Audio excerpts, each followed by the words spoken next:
Good evening. It is Thursday, April 8th. It is 7:06 p.m.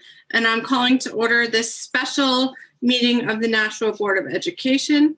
We are meeting via Zoom this evening pursuant to Executive Order 2020-04, Section 8, and Emergency Order 12, Section 3.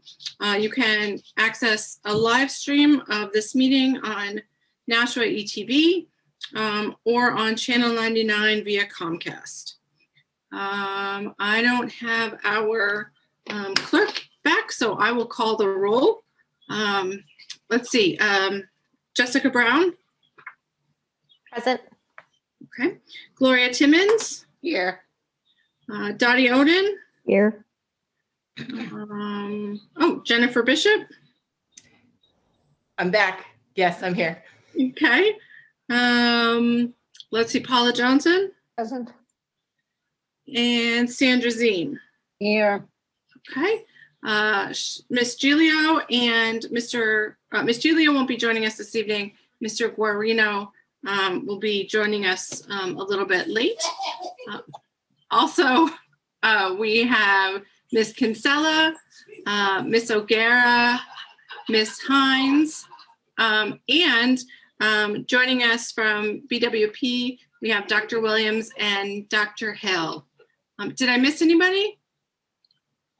No, okay. So on the agenda this evening is the presentation of the Community Engagement and Leadership Profile Report from BWP. So thank you very much for compiling all of that and gathering all of that data. That was quite an undertaking, and I'm looking forward to seeing what you've got for us. So I'm not sure if it's Dr. Williams or Dr. Hill who would like to begin. I'm going to take the lead for the time being, and then we'll both be talking to you. But I want to thank you also very much for several things. One, looking at your schedule, this is yet another meeting that you have to have. And both Dr. Hill and I are very grateful that you're here to hear about a great amount of information that was gathered and data. We call it your community audit, which ultimately all of that purpose and effort was to lead us to the place where we could develop what we felt was a comprehensive superintendent leadership profile for the Nashua School District. And tonight we're going to go through the community audit pieces that were entailed in this process, and then leading up, I suppose you could say, to the grand finale of sharing that leadership profile with you.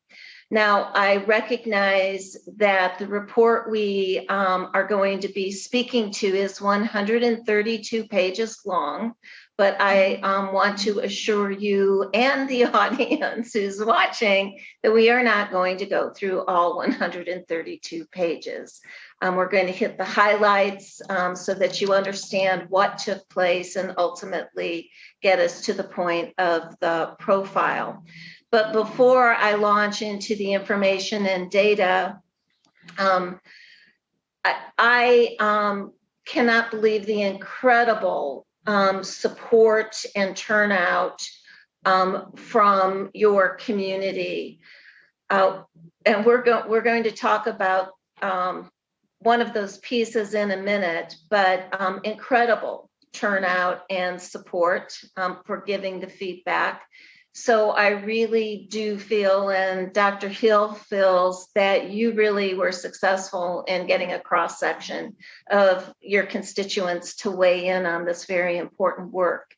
I would also be remiss if I didn't begin by extending sincere thanks, gratitude, and appreciation to so many people that helped with these processes.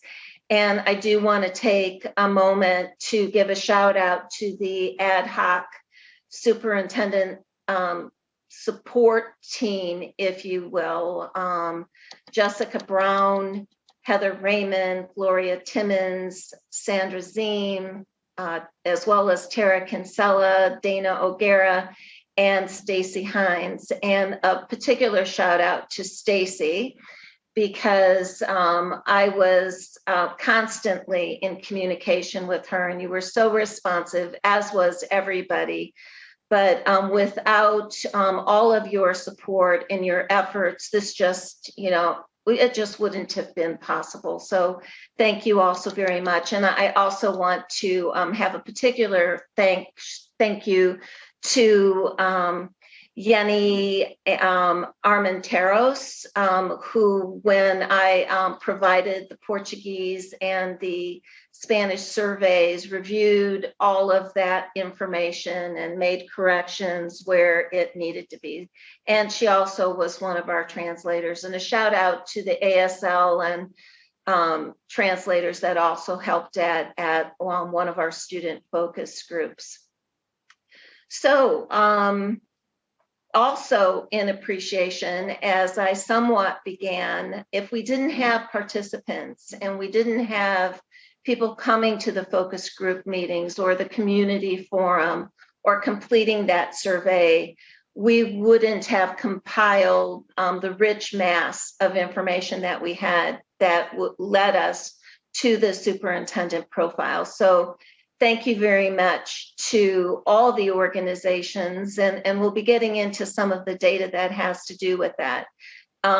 Thank you, Board of Education, for taking time out to interview with us privately regarding your thoughts, your perspectives.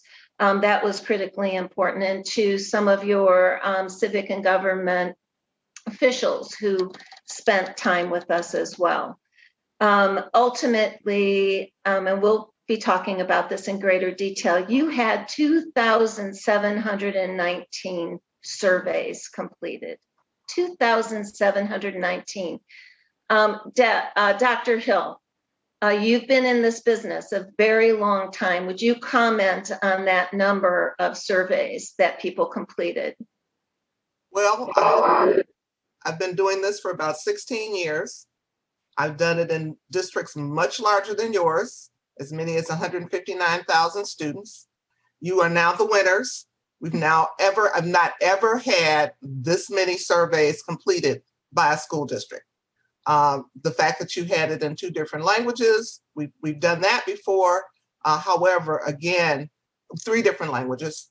I was thinking 2 additional ones to English, but you now have the top seed in terms of the amount of participation that you had, particularly via the surveys, but also just community-wise. So when you begin to look at the statistics and look at the data, don't be as concerned about the number of people who said that they were going to attend the focus group versus the number of people that didn't, because those people were encouraged to do the survey.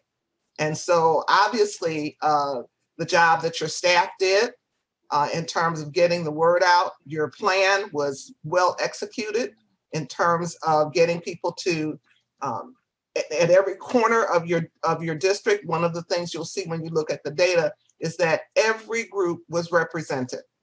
And again, every school was represented in different percentages, but every group that you had identified participated. And so again, kudos to the staff, but kudos to the Nashua community for stepping up. And for all of those people who served as by ambassadors, pat yourselves on the back, you get your A for getting people to come out and take the survey. Right, and we knew, and it was made very clear to us by the board, that you wanted to address all stakeholder concerns. You wanted to engage all segments of the community to ensure transparency in developing this leadership profile. And you did. And we did that because we executed a very strong plan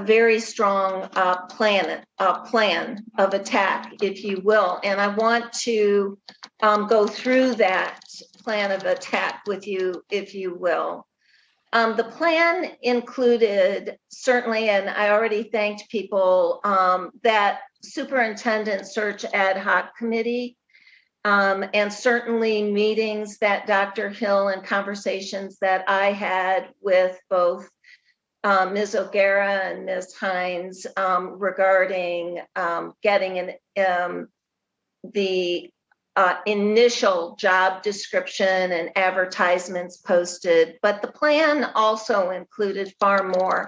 We had 3 ad hoc committee planning and discussion meetings that built the framework around the process. We held 11 individual one-to-one interviews with board members and civic and government leaders. And then there was a major mass communication outreach initiated by the school district itself. Stacy, I believe you led that charge.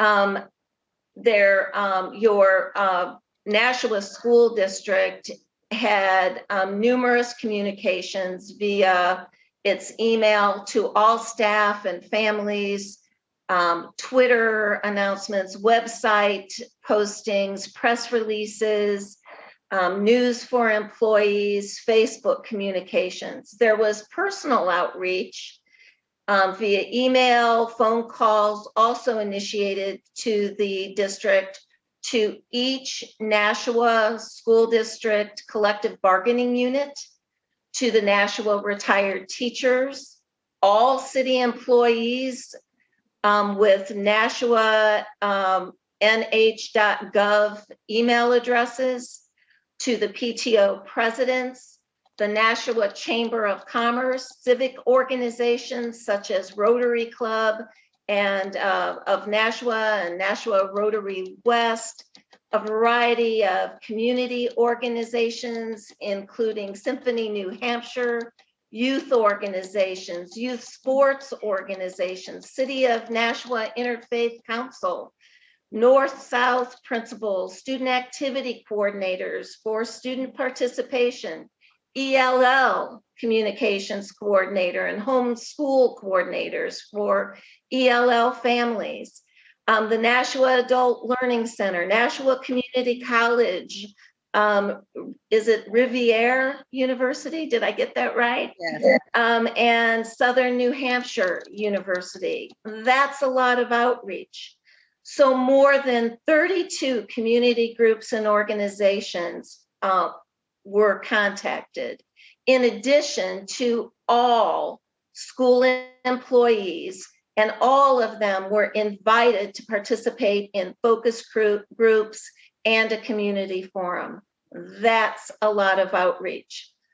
The mass communication was also used to email all staff and families and link the survey that was sent out, and also to register people who were interested in focus groups in the community forum in English, Portuguese, and Spanish. A press release was issued and sent to 27 local media contacts. And then that also included Union Leader, The Telegraph, Nashua Patch, Nashua ETV, which also have reported on the search process and the hiring. The search survey was launched on March 19th in English, Spanish, and Portuguese. Not only did people make selections on the survey, but there were open areas within some of the questions for people to make comments. You have the survey with all of the comments, and we will talk about that a little bit more in a minute, but the plan was quite extensive. And then that survey was open for 2 weeks, closed on April 2nd. Also, there was a dedicated page on your website that are dedicated link that would give, I provided one update and other information. The presidents of each of the 8 bargaining units were contacted and asked to forward those survey links to membership. PTO presidents were asked to do the same, the Chamber of Commerce, principals of the high schools, helped find students that would participate, all city employees, Nashua Board of Aldermen and the City of Nashua Interfaith Council were emailed links to the survey, and stakeholders were asked to share the survey with others. And then I know that I had provided you, Dr. Hill and I had provided you an update as to where we were in the process. I know you had an opportunity to share that at your March 29th meeting. But as I said, a total of 32 community groups and organizations were contacted, and we ended up having 16 focus groups between Dr. Hill and myself, where 132 people attended of the 175 people who had enrolled. And later the evening, after the day of focus groups, we had a community forum. And while there were 49 people who had RSVP'd they would be there, we had 3 breakout rooms of 17 individuals, and we were able to have some deep conversations. And the day before the survey ended, the district sent a reminder that it would close at midnight on April 2nd. So the focus groups, the community forum, the survey have been key and central to generating incredibly important feedback to develop that profile, if you will. So that focus Actually, group, before we move on, can we see if there are any questions thus far about? well, I was just gonna mention one more thing about the focus groups, Deb, and then I'll take questions. Dr. Hill and I at the focus groups took extensive notes, but we want to make sure it's clear to you, we are not court reporters and we weren't writing every single thing down, but we believe we captured the essence of what people were saying. So nothing, in some cases you may think it's verbatim, and in some instances it was, but we didn't capture every single sentence and every single phrase. There were many people who agreed, many people who countered, but we asked the same questions to every interview, to every focus group, and at the community forum, and they were this: what are the greatest strengths of the community of Nashua and the Nashua School District? What are the greatest challenges that you believe are confronting the Nashua School District? What are the characteristics, attributes, qualities, skill sets that you are most desirous of in the next superintendent? And then additionally, we said, is there anything else? Is there something else the Board of Education and we should consider during this search? And then we also gave everybody an opportunity to put forward a nomination of somebody that they felt might be a good candidate. Now, with that being said, that's a pretty private thing. So people were given our emails to email that information to us. And not only did people do that, but if they felt uncomfortable in a focus group and felt that they couldn't say something that they wanted to, or they forgot to add something that they wanted to, they also could email that information. And then it was put in that group that they were speaking to when we met. Yes. Now, do you have any questions? Just one more point about the survey. One of the things that we discovered when we were, it happened in terms of people asking the question, but in particular, there was a concern with regards to the survey and why some of the demographic information was being collected. People wanted to know, so why do you need to know what my language is? Why do you need to know what school I'm in. Why do you need to know that? How is that impactful? And so we want to make it public and make it clear. The purpose of that was to gather the information that we've shared, in that we know that there was representation for all facets of the community. We would not have been able to share that information if we didn't know who said they participated. And so that was the intent. There was no nefarious behind the scenes, somebody's going to come out and drag you out in the middle of the night around that particular piece. So again, we just want to reassure the board and reassure the community.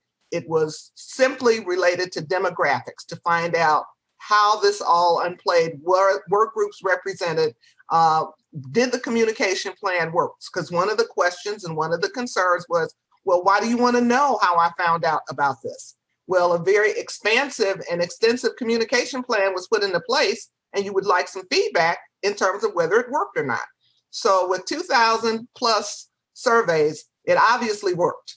And so again, we have that data, and I just wanted to lay that concern aside, because we had quite a few people who asked that question and who did not respond to the demographic information that we requested, because I'm not sure what they thought we were going to be able to do with it.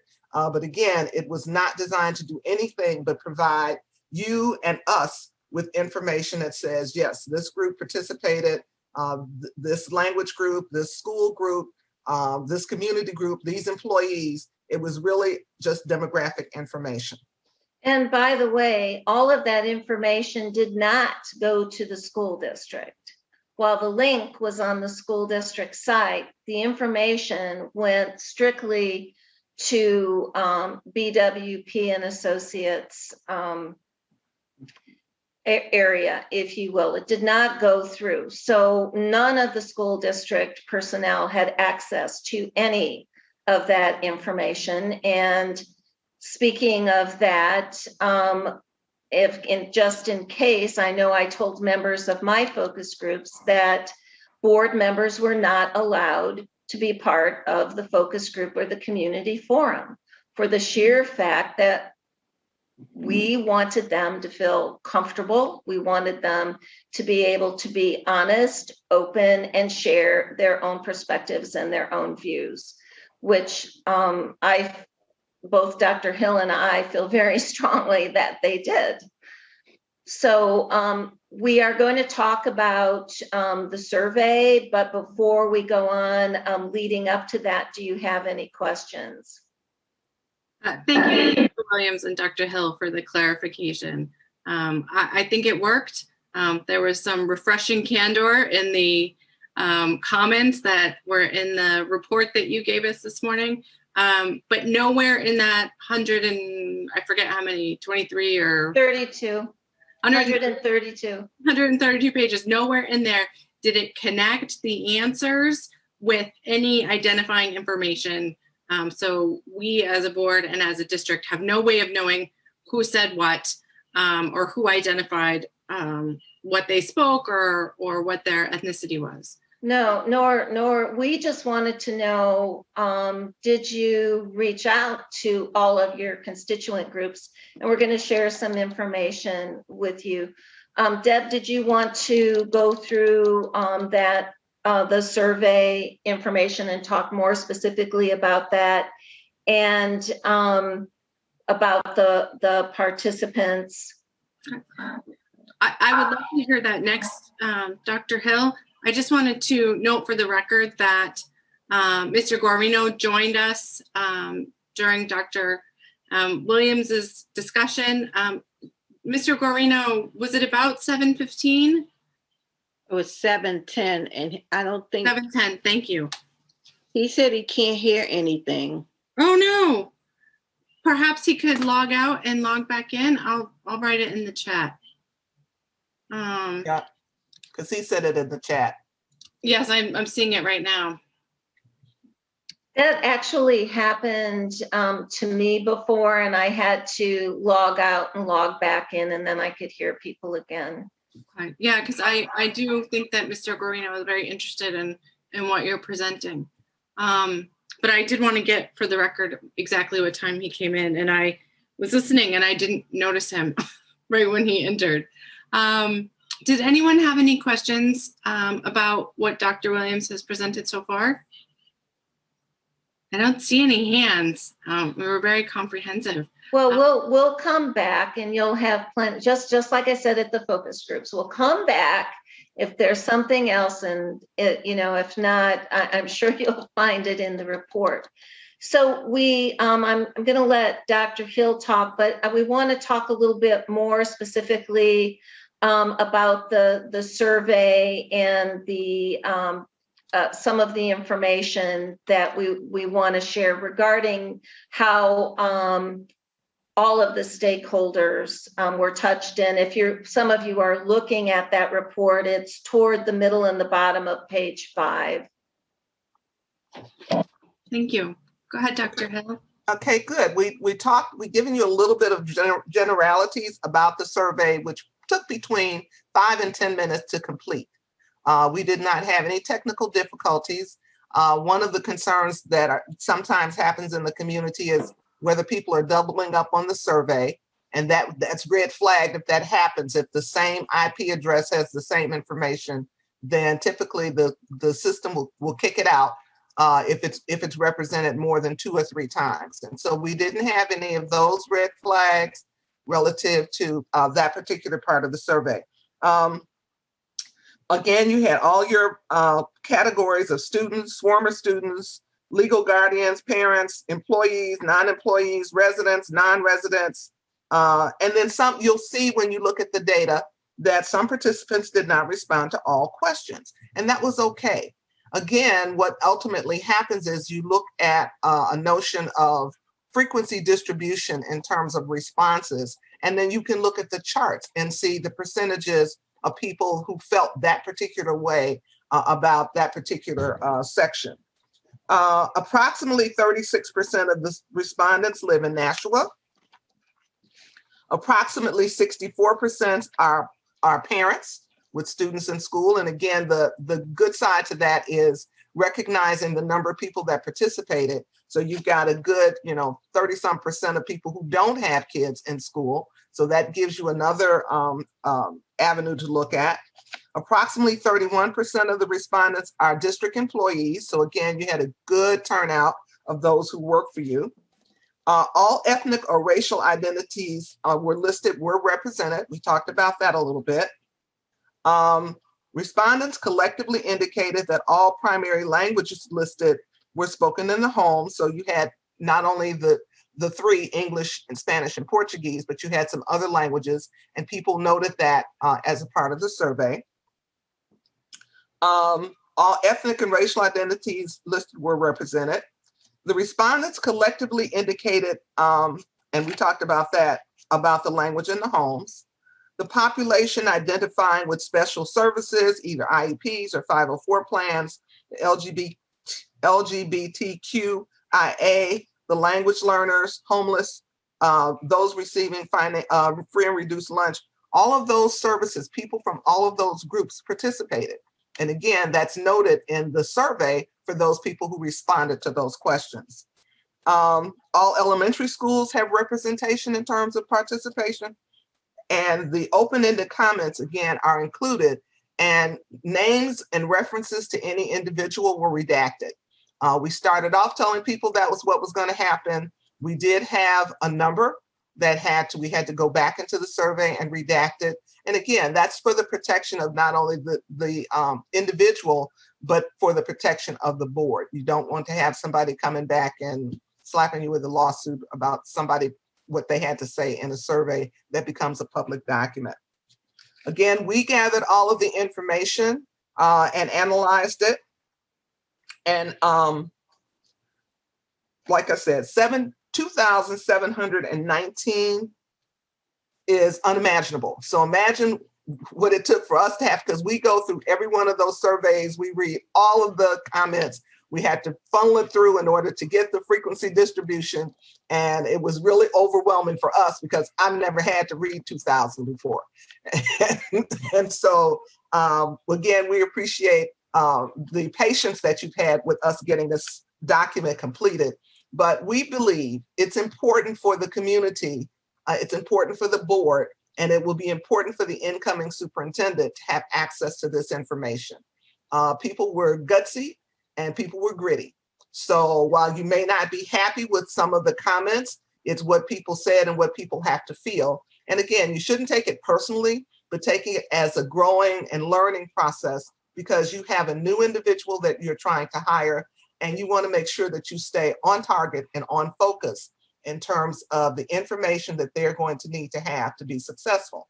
One of the things that's interesting about this process is you get people from all spectrums, and that who deign to participate. Those people who decide to participate, you have them all across the board. And so again, you have the good, the bad, and the ugly. And it's okay. As adults, as leaders, we need to have all of that information in order to be more effective. And so that pretty much concludes what I want to share with you about the surveys. Any other questions?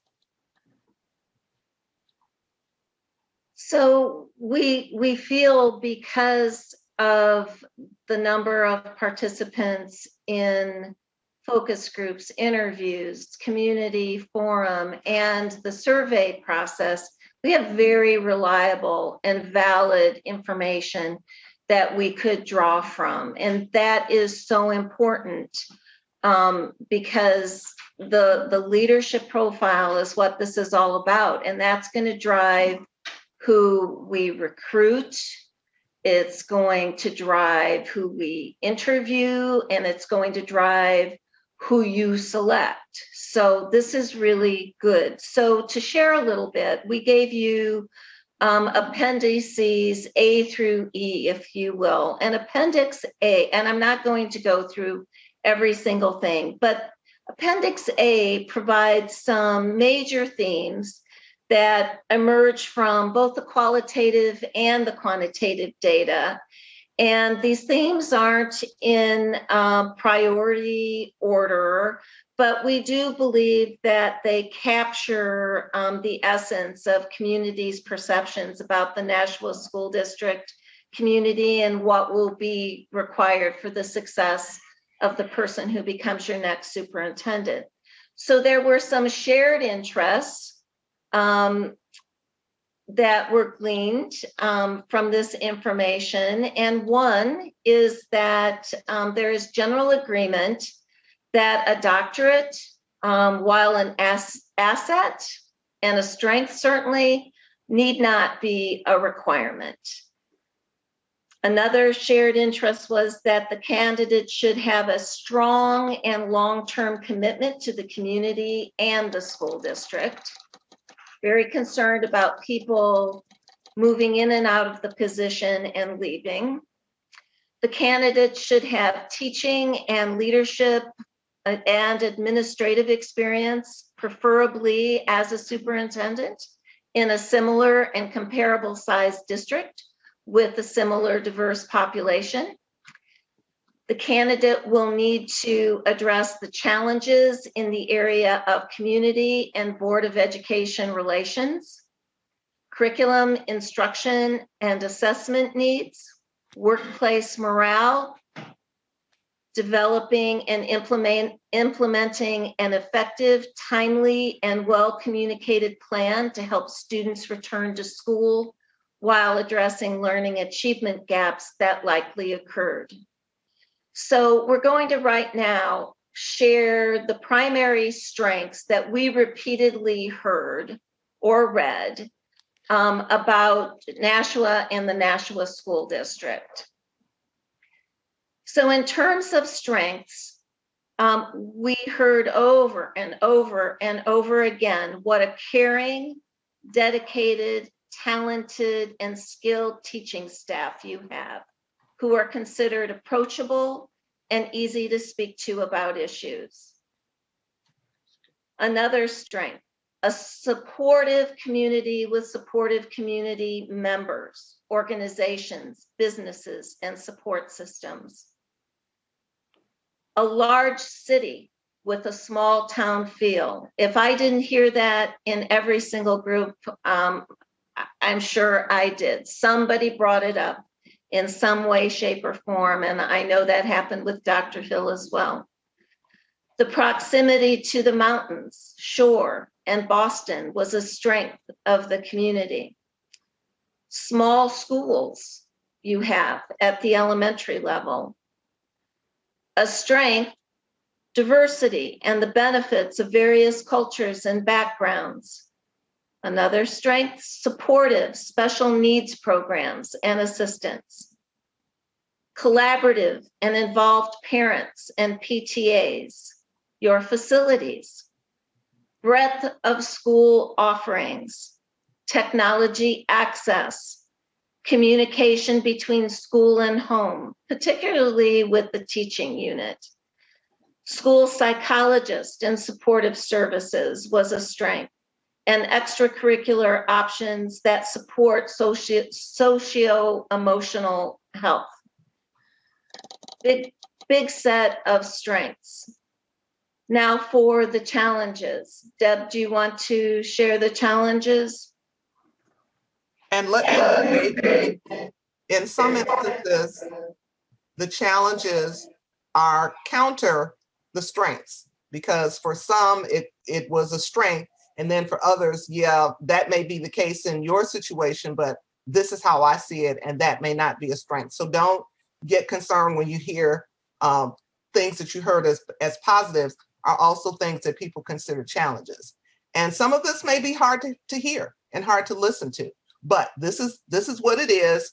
And again, moving forward and adapting and really taking a look at how your community responds is going to be a critical mass in terms of the success of the next superintendent.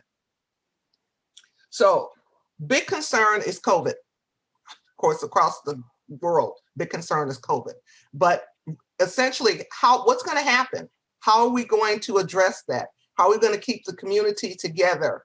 How are we going to communicate the information? What's going to happen with the students, the student learning? All of those concerns connected with reopening not only Nashua, but the country relative to education related to the pandemic.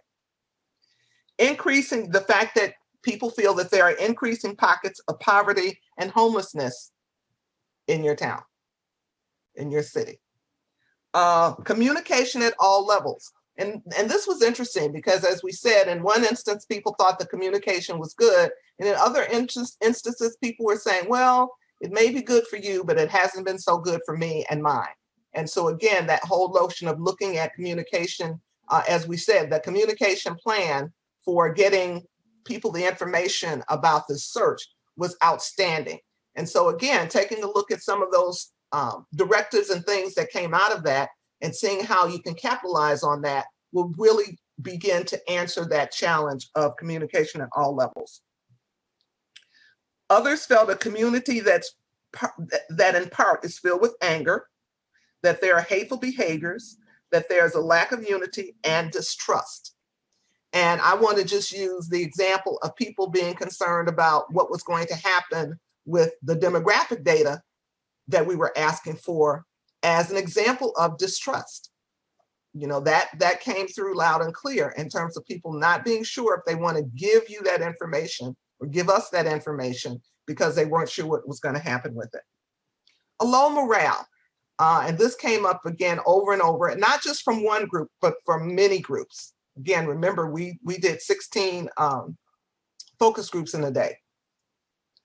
Top-down leadership, a concern about top-down leadership, and it lends itself into this notion of being collaborative, which you'll find is one of the skill sets that people desire. A school board that appears dysfunctional, behaves badly in public and on social media, often does not model professionalism or civility, and members don't get along, and have individuals who have political agendas. We're split on most issues. One doesn't know whether to laugh or cry when watching the board meetings. And again, this may be hard to hear, but this is how your community is feeling. And I need to tell you that having a superintendent come in, one of the first questions that they ask us as a part of the interview is, so tell us about the Board of Education. How do they function? And again, one of the things you're going to see in terms of skill sets and characteristics is desiring someone who can come in and work with the board, work in a positive manner. The district has a negative reputation that needs to be turned around. Realtors allegedly steer people away from the community because of the schools, a worry that no one will accept the superintendency if he watches the videos of board meetings, for example. And I'm here to tell you that some people will want to take on that challenge. So that wasn't as fearful for us, Dr. Williams and I, being out in the field and talking with people in terms of recognizing that's a challenge, that's an issue, but some people want to take that on. Poor student achievement in some areas, and curriculum, instruction, and assessment programs that need review. Consistency, vertical and horizontal coordination. And again, this was not something that came from one group, but it came from across the board. Departure of the former superintendent and the circumstances, as well as high level of administrative turnover time.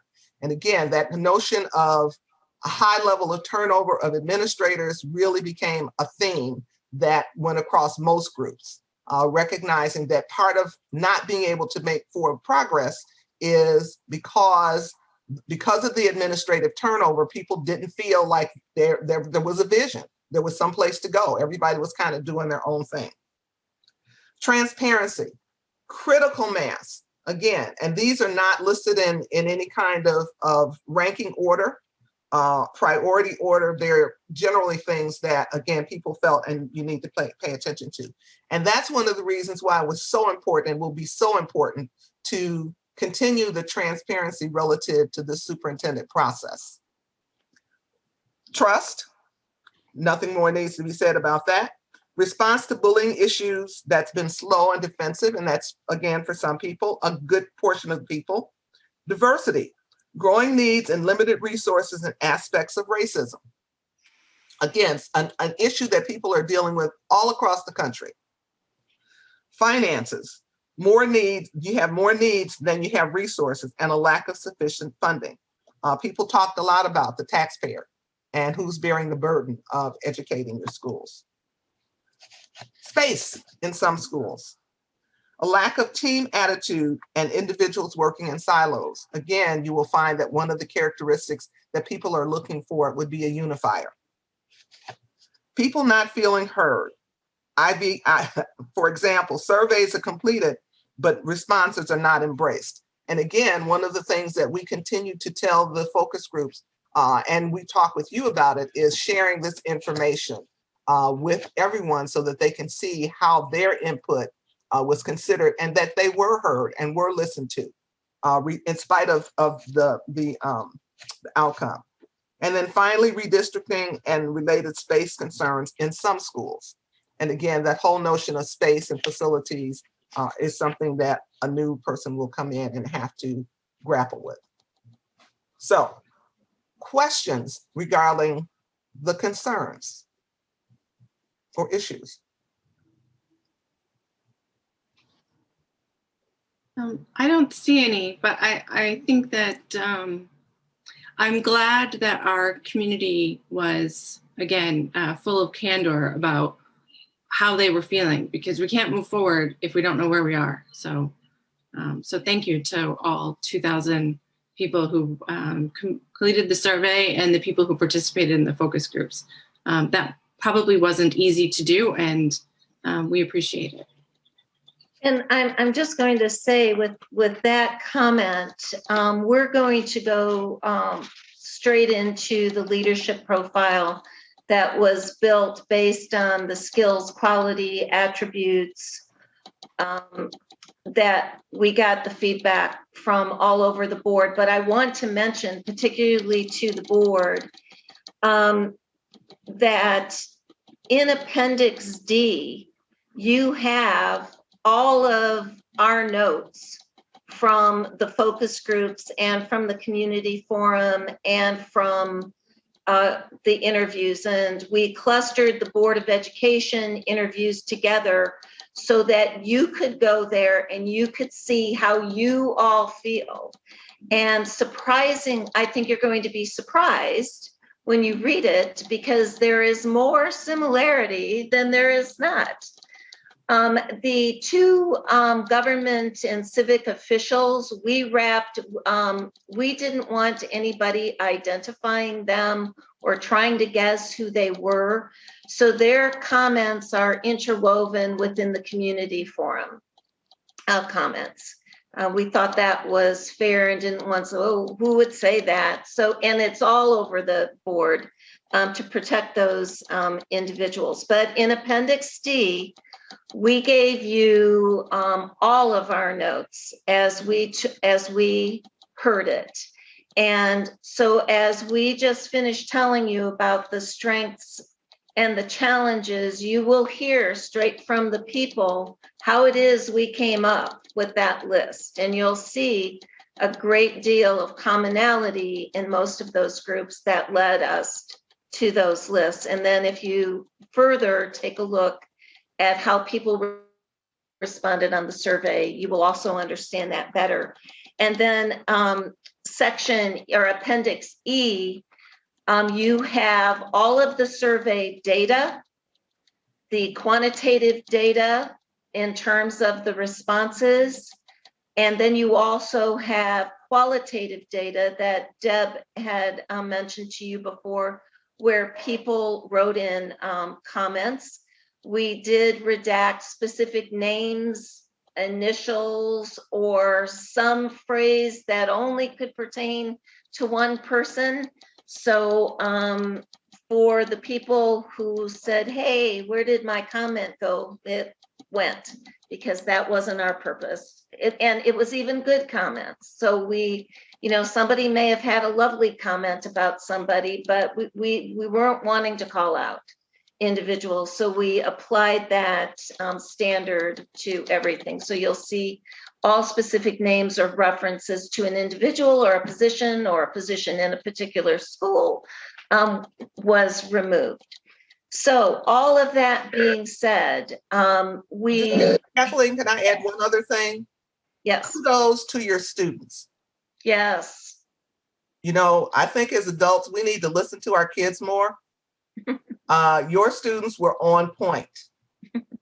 When you look at the student comments, they didn't talk about the lunchroom and, you know, not being able to sit next to each other, things that you have teenagers typically talking about. They were very serious about the strengths and the challenges and issues, as well as what they'd like to see in a new superintendent. So when you're going through that particular appendix, pay particular attention to what your high school students had to say.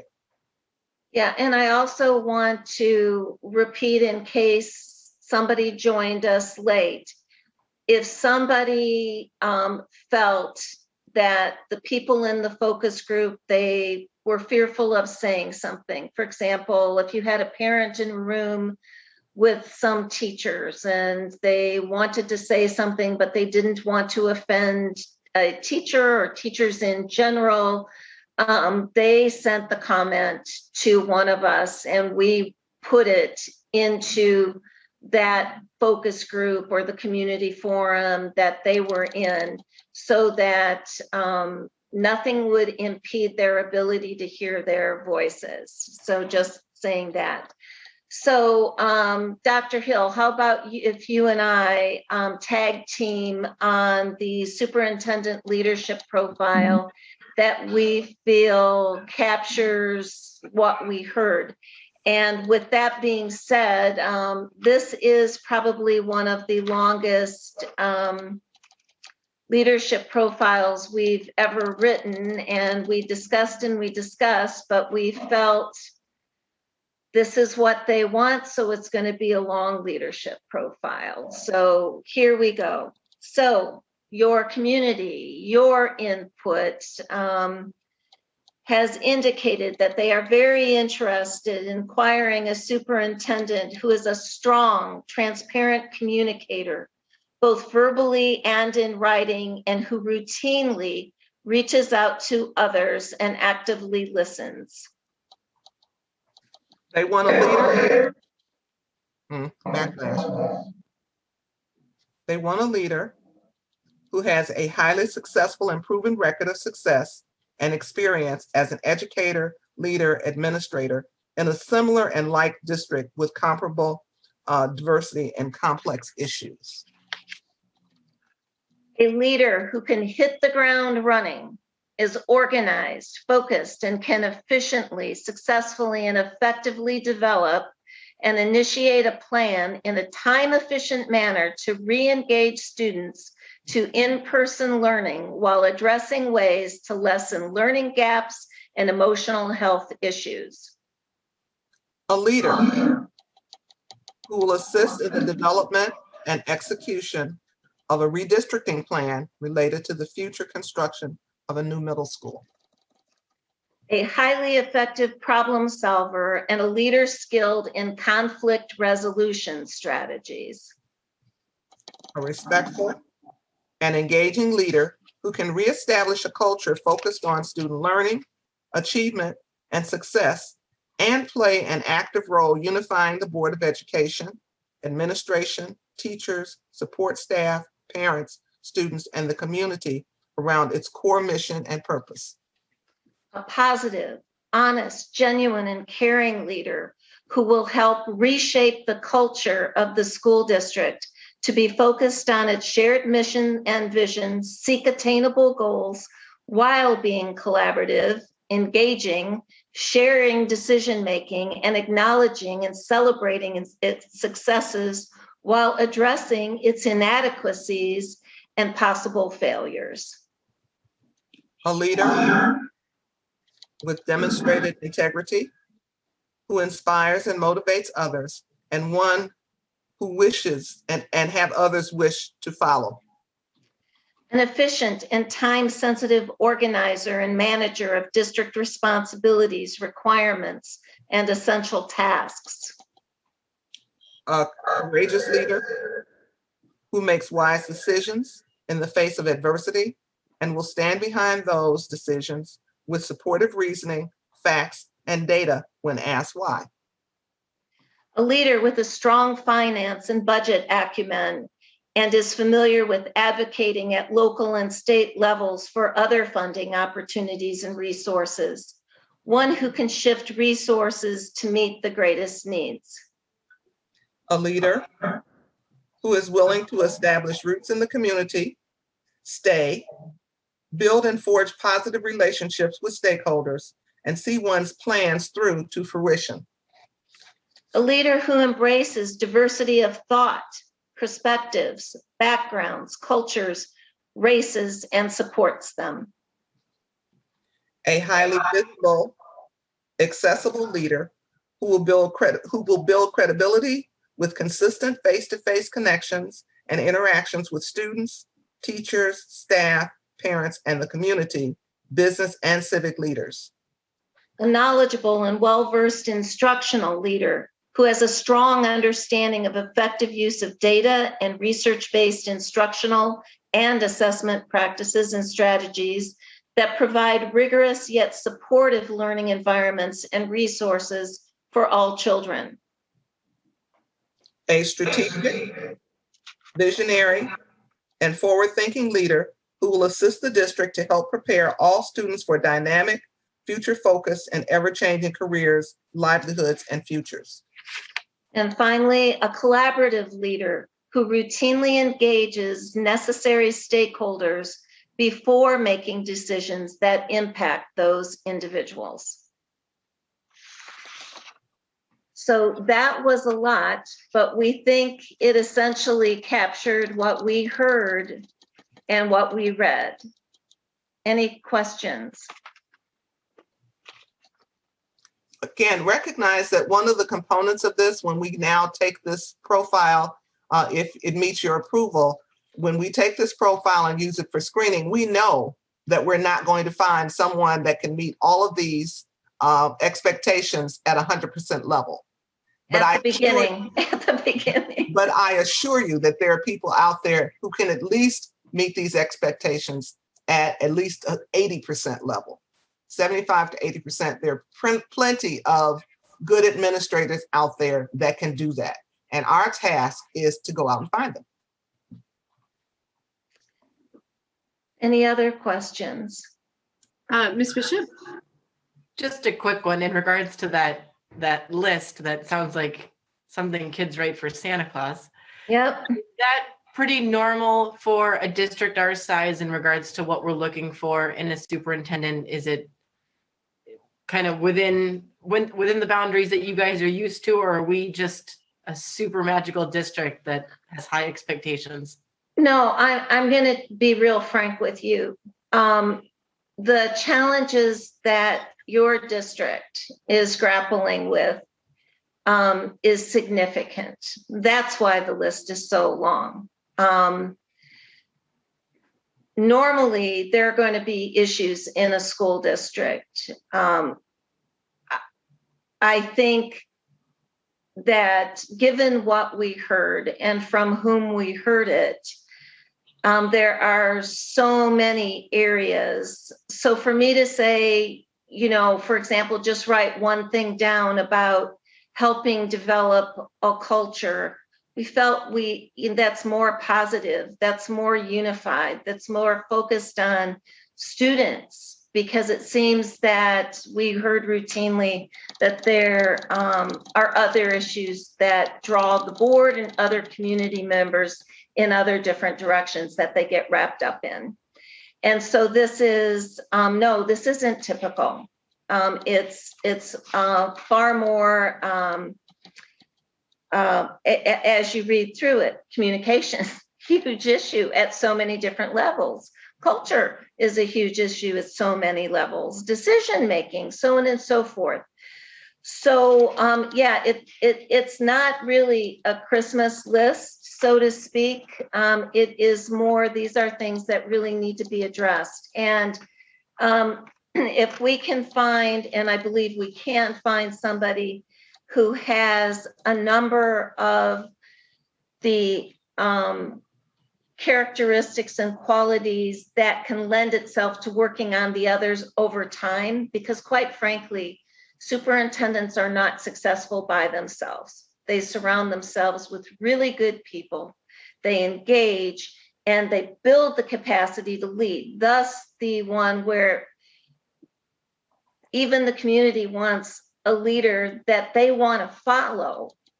So I think if we find a right fit for you, which I'm confident we will, then they'll be able to build the capacity to be able to do a lot of the other things on the list.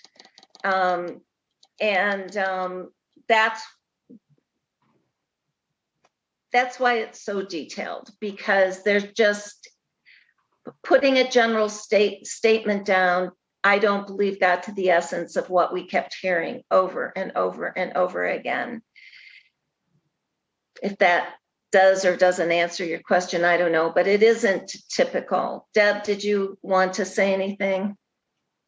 A lot of, I don't know why this backlash, but the some characteristics are typical in a school district. However, again, because of the complexity of what you're dealing with across the board, then the list became longer. Typically, we have approximately, like I said, 70, 80% people glom onto a certain skill set. Well, first of all, you had over 2,000 people respond. So that automatically increased the numbers of people that made up that 80% who responded to a particular issue. And so consequently, that made your list go longer. But again, I think that if we're not trying to find someone who walks on water, parts the Red Sea, holds the sun and the moon simultaneously in both hands out there, that we can find you someone who is willing and desirous to stay. That's one of the first things, to recognize that this is not an overnight project. That can garner the support of the board and the community, because no superintendent can do this alone, can work with the staff to get this done, but you have to know what it is you're trying to do. And I think that the fact that the survey results, both the challenges and the strengths, give you a great roadmap in terms of what collectively you're going to have to do to get to the place where you want to be. And so, yeah, it's a little bit lengthier than it usually is, but again, you've got some really complex issues to address. Yeah, so communication, for example, that is a major theme, but there's so many areas of communication that we had to suss out, if you will, to be clear. Thank you. Ms. Ziem? The question I have is, if it comes time and we make a decision on a given superintendent, if the board is not in unison, is it your opinion, both of you, that if we cannot come to a huge consensus on this pick, that we should continue looking? What I'm hearing you say is that we need to come together as a team, and we need to find something that we can agree on in large consensus. 8 out of 9 anyway, I would say am I hearing wrong? No, you're not hearing wrong. As a matter of fact, you've got your whole community that's weighed in and helped us develop this profile. And I think this is an opportunity for your entire board to come together and have a 9-0 vote. I don't know if you've ever done that, but if you contributed to this. And if you look at your own interviews, you'll see a lot of this is in your own board interview. The consensus developing part, and we're going to give you, and when we meet with you to present candidates, and we're going to work with you on how you go about interviewing and rating candidates, how you can all decide. You may have different favorites, but can you all agree that you can live with the choice of one person? Because nothing is, you have a community that's so distrusting, and you want to set the stage for your new superintendent to be successful. And the moment you can't come together, or one person votes against that individual, one person has already thrown down the gauntlet saying, not who I want. And that's a challenge right out of the gate. That's a challenge. Deb? Yeah, let me just add to that and give you the scenario. So, first of all, most superintendents, new coming in superintendents, people that you offer contracts to, they have an option. They're looking at you just as you're looking at them. And so you may get a candidate that the majority of you think will work. And then you'll have 1 or 2 that, no, I really would have picked somebody else. What happens from the standpoint of the superintendent? They don't get to tackle some of the things that are on the list of challenges, because they're going to have to spend their time winning over those 2 or 3 people that didn't vote for them. So the question becomes, do you want them to spend that valuable time doing that? Or do you want them to spend that valuable time addressing the issues that have been identified by your community? And it's going to be your choice. And so again, it's a matter of, there's not going to be a perfect person out there for it, but as we work through consensus building activities and exercises that we will share with you when we do our training, you're going to have to make it in your mind and set your agenda that you are looking for the best possible person collectively to support. And again, your community is looking to see if you can do that. And they've put that out there as a challenge to the board, because reflectively, some of the things that have happened in the past do not demonstrate that. So if you want the community to be supportive, you want the new person to come in, because the bottom line is, this is all about the kids. And that's why I said, look at your high school students and see what they had to say. This is about the students, the kids. And if we as adults can look in the mirror and remind ourselves that it's all about what's going to be best for the kids, that's going to be better for your community. So that's my little preaching on that. But yes, I believe in each of you. I've had a chance to talk individually to you. I believe that you have the wherewithal, the desire, the ability to reach a consensus vote, a 9-0 vote on the person coming in. Now, for some of you, that may be a little challenging in terms of you having to really take a look at who you are and where you're coming from.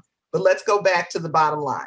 What's going to be best for the kids? Somebody that's going to have to come in and pacify people, or somebody that's going to come in and be able to work with staff, work with the community, work with you without having to have that extra limb of pacification.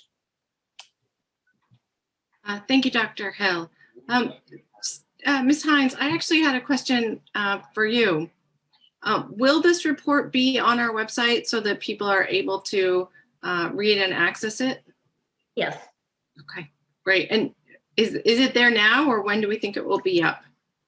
Well, typically, if I can just say something, typically the board gives the directive to post it. Oh, okay. And Great. that's after you have agreed with or approved the Or accepted or the, accepted the leadership profile. So that's why it's waiting for the board to determine whether there's any modification or anything they want to add or whatever to get their approval before it's posted. Okay, thank you. Ms. Brown? If it's the will of the board, I'd like to make a motion on that. Yep, go ahead, please. I move to accept the community audit and leadership profile report presented by BWP and Associates that will frame the subsequent recruitment and interview processes in selecting the incoming superintendent of schools for the Nashua School District. I second that. Go ahead. So the motion, I'm gonna paraphrase, was to accept the community audit and leadership profile report as presented and use it to frame recruitment and interview processes as we move forward in our search. Jessica, can you forward that to Ms. Bishop and to Ms. Waters when you get a chance? Okay. Does anybody have any discussion or questions regarding Ms. Brown's motion? I don't see any hands. Okay, Ms. Bishop, when you're ready. Oh, I just lost Ms. Bishop. Okay, I'll do it, but I don't know the order, so I'm just gonna go as my screen looks. Ms. Brown? Yes. Okay. I'm working again. Oh, it's working again. Hooray. Do you want to take over with the correct order? Sure. Okay. So Ms. Bishop votes yes. Ms. Gilio? Is not here this evening? Oh, Jennifer. Ms. Raymond? Yes. Ms. Oden? Yes. Ms. Brown? Yes. And yes, I do scold myself with my full name when I have to. Ms. Johnson? Yes. Mr. Guarino? Yes. Ms. Ziem? Yes. Ms. Timmons? Yes. Motion passes. All right. So we are unanimous on that, which proves that we can be unanimous. Good for us. you're Great. off to a good start. Yes. Okay.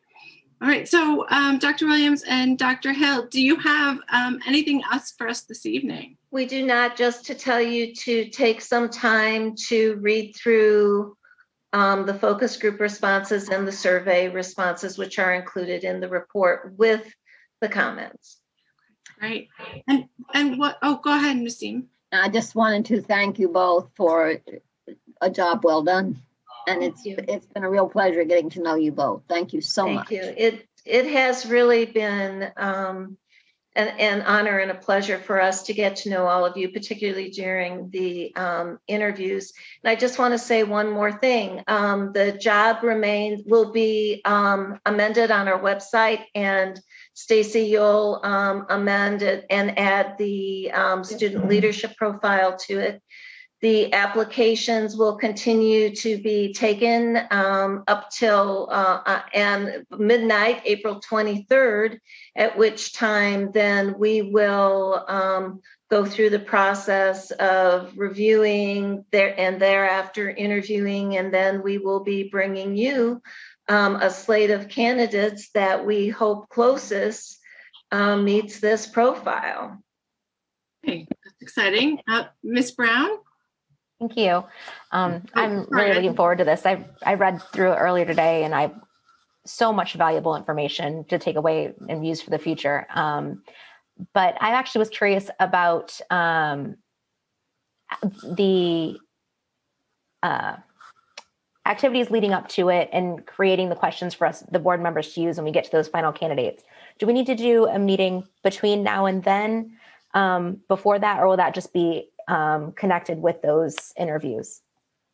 Well, when we meet with you, we're going to go through a variety of questions. We're going to develop some for you that you may choose to use. I mean, there'll be a wide variety. You would never be able to ask them all. But we will try to develop a set of questions. And of course, you can always add your own to that. That will most closely get to those issues. And then we'll talk how you'll proceed. So right now, no, you don't need to do anything. Thank you. Thank you. Dr. Hill, did I see your hand? Yes, you did. I want to again say thank you and kudos to you, the board, because there was a question about whether you would even be able to do this. And I think that you've proven to your community that you want to take a step forward. And I'm not sure that you really recognize what that says about the process, what that says about you collectively, that you really can do it. So pat yourself on the back, because it's a job well done. And the other point I wanted to make is, again, I don't do a lot of searches during the year. I do more managing of the firm.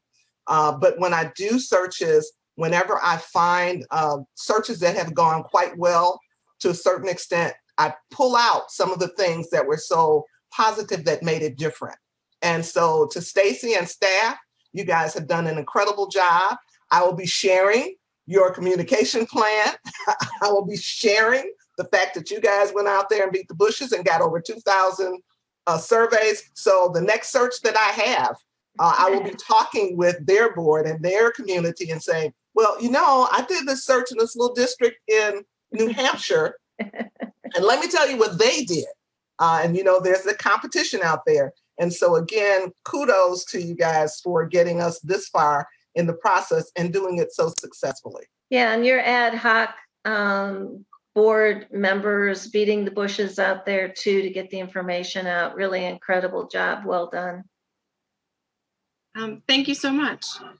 So our next steps are to wait patiently as applications roll in, and y'all take care of that. Is there anything else that anybody wanted to say, or any questions? Ms. Timmons, I thought I saw your hand, and Ms. Oden. No. No, okay. Ms. Oden? I just want to thank all of the community members, all of our staff members, teachers, principals, administrators, paraprofessionals, all of the people that took time to fill out the survey, to go to a forum, to share their thoughts and concerns. I thank them because that took effort and time.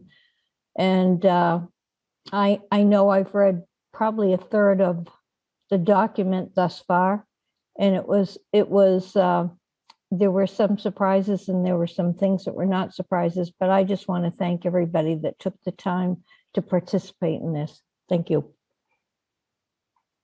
All right. Thank you, Ms. Oden. So I think at this point, if there's nothing else anybody wanted to say, I would entertain a motion to adjourn. So moved. Well, everyone moved. I heard Ms. Timmons and then Ms. Ziem. I'll second it. No, I have Ms. Timmons as the primary and Ms. Ziem as the second. Okay, That's all right. that's Yes. fine. Okay. All right, on the motion to adjourn, Ms. Bishop votes yes. Ms. Gilio, not here. Again, sorry. Ms. Raymond, Yes. Ms. Oden, Yes. Ms. Brown, Yes. Ms. Johnson, Yes. Mr. Guarino, Yes. Ms. Ziem, Yes. Ms. Timmons. Yes. Okay, motion passes. All right. Thank you both for taking time out of your evening. And thank you, Ms. Kinsella, Ms. O'Gara, and Ms. Hines. I know for some of you, it's been a very long day. So I'll let you go. Have a good evening. Bye. Thank you. Bye. Good night, everyone. Good night.